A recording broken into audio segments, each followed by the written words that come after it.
everyone, and welcome to the How to Create Your Perfect Homeschool webinar. My name is Amanda Wayne, and I'm so excited to have you guys here with us. I'm a veteran homeschooler.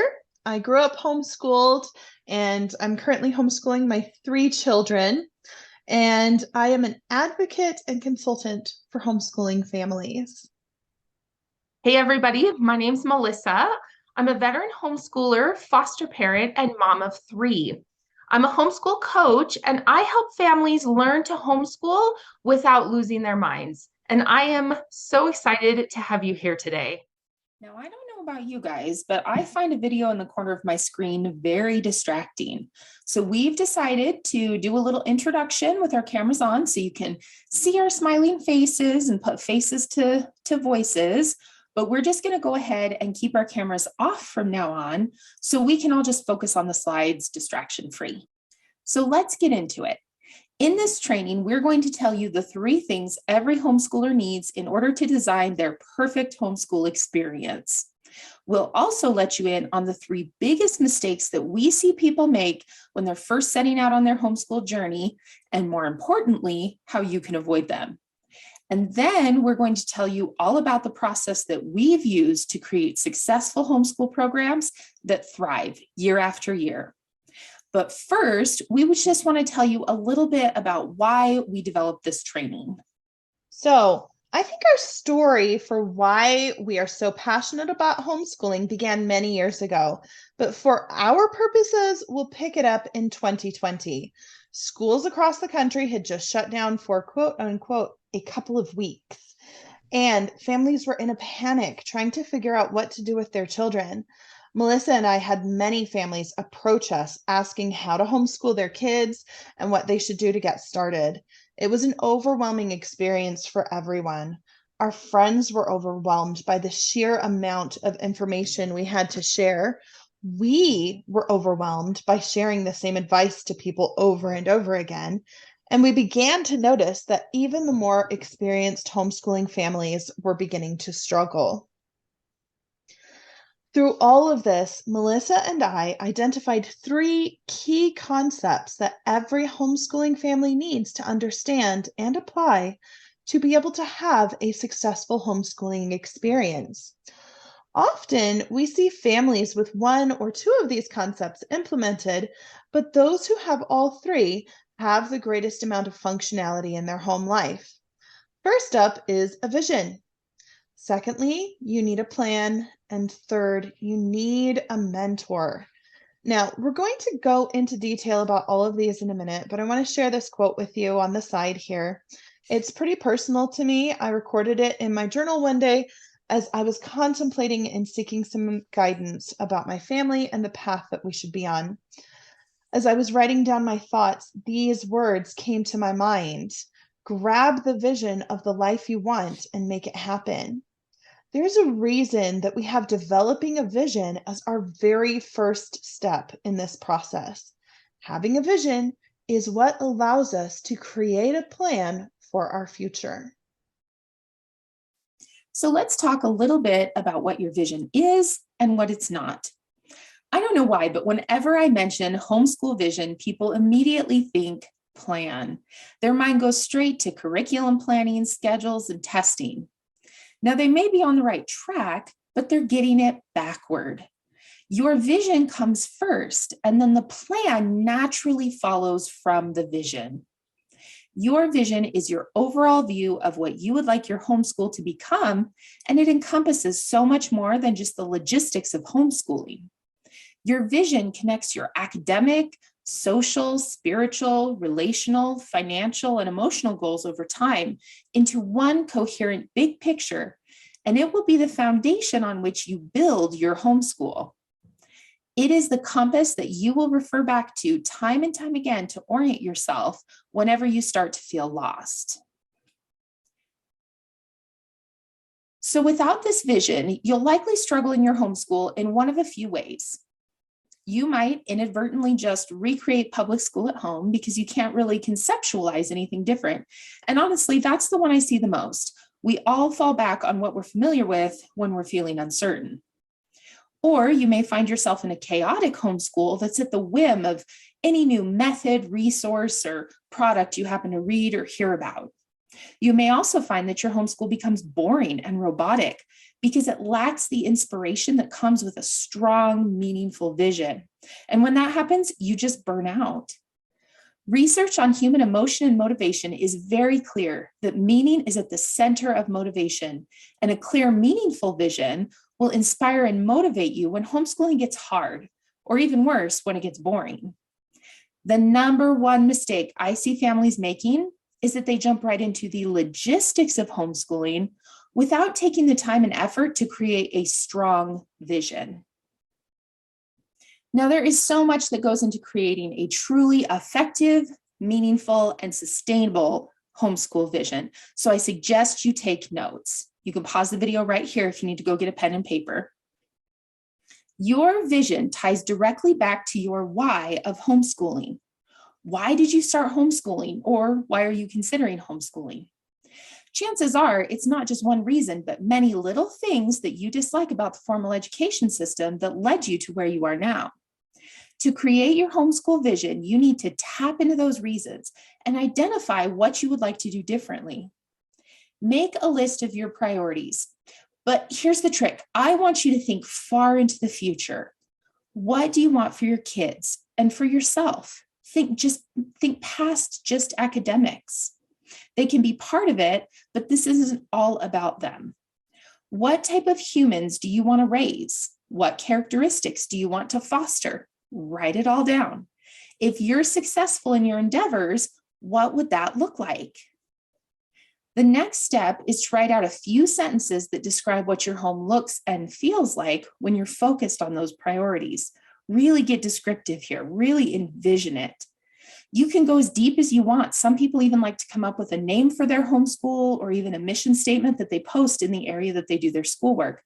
That is a great way to keep you focused on your goal. The whole point of this exercise is to help you visualize the big picture in your homeschool so you don't get bogged down in the little day-to-day frustrations or distracted by outside forces or expectations, and then lose focus and motivation. The second mistake that I see people make in homeschooling is having what I like to call an external focus. I was guilty of this for many years, and I'm constantly finding ways that this mentality creeps into my life. So, what is an external focus? It's thinking that we need things like an Instagram-worthy homeschool room, complete with the newest Nugget couch system, or all the perfect homeschool supplies like Stockmar crayons and Grimm's toys and play silks everywhere, or the quote unquote right curriculum that's going to solve all of our problems and make our lives worth living. I totally didn't focus on that sort of thing for years. Sarcasm, of course. The reality is that while those things are nice, they aren't essential aspects of what create a successful homeschool. In fact, you may find that as you focus on the external aspects of your homeschool, you'll be left feeling perpetually unfulfilled and like you're failing, because a perception of perfection will never be quite as authentic as real life. The solution to this is to work on creating your plan. Once your vision is in place, your plan will start to be easy. This is where you reach out to make it happen. To create an effective plan, you need to focus on the internal aspects of your life. What do you want for your family? Is it better mental health, more time outdoors? Then think about how you want your days to flow. Do you want early risers, or do you want your children to be able to sleep as long as they need? Next, you need to write down your observations of your family. What is already working well? What could stand to be improved? What do they want? After that, it's time to test your plan for a week. Apply those strategic changes to your family and see how people respond to it. Are they happier? Is life more functional? Take that feedback and adjust your plan to really suit your family's needs. By creating an internal focus, you'll be able to identify the true needs of the members of your family and create a plan that meets their individual wants and desires.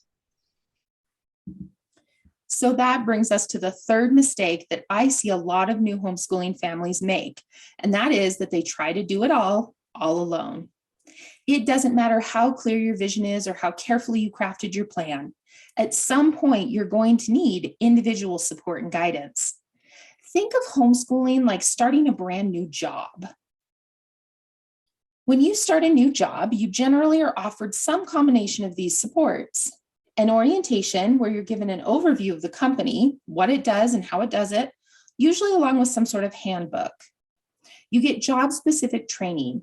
Usually this is an organized training program that takes you from complete beginner to fairly competent. And then you get a mentor.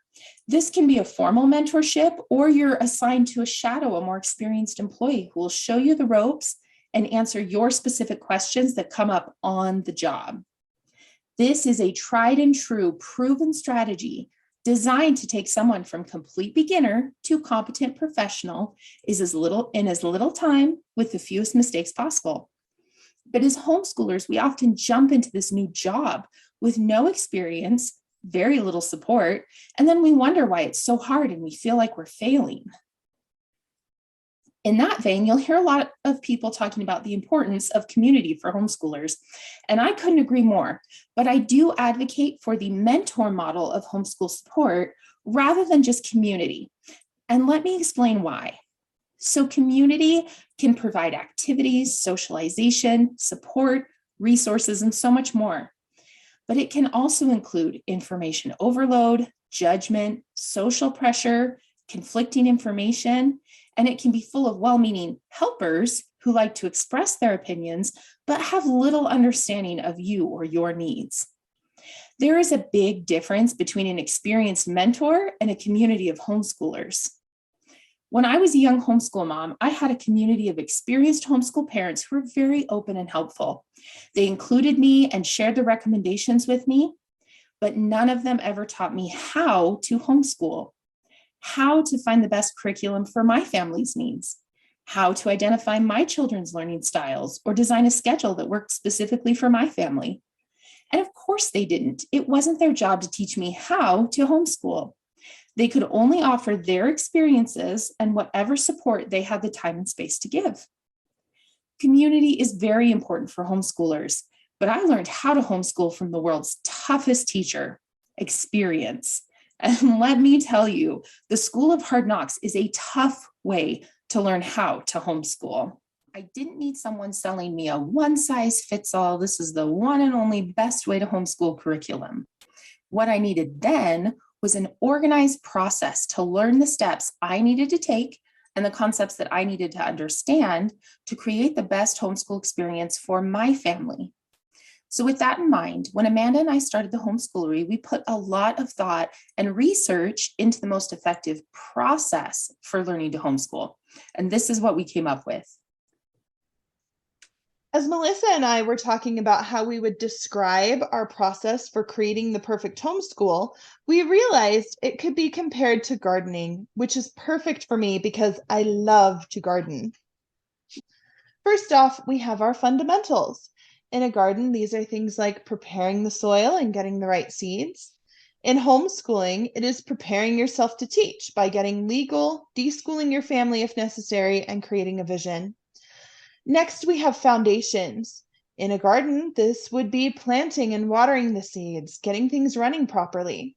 In a homeschool, the foundations are learning how to teach your children by understanding their current learning styles and the philosophies common with home education.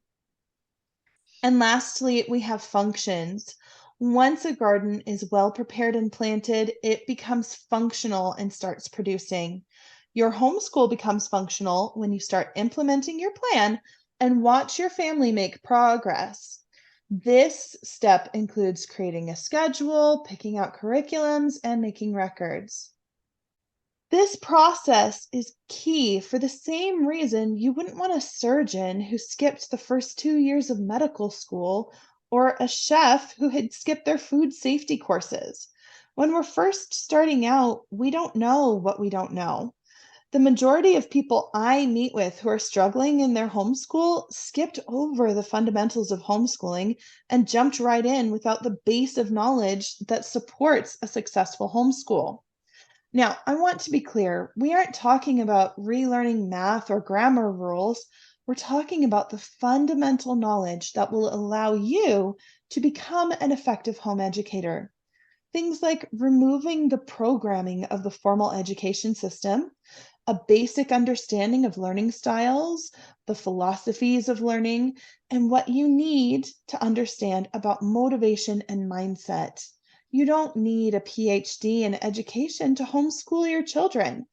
In fact, something like that may actually stand in your way, but you should have a basic understanding of a few key concepts that will really make or break a good homeschool.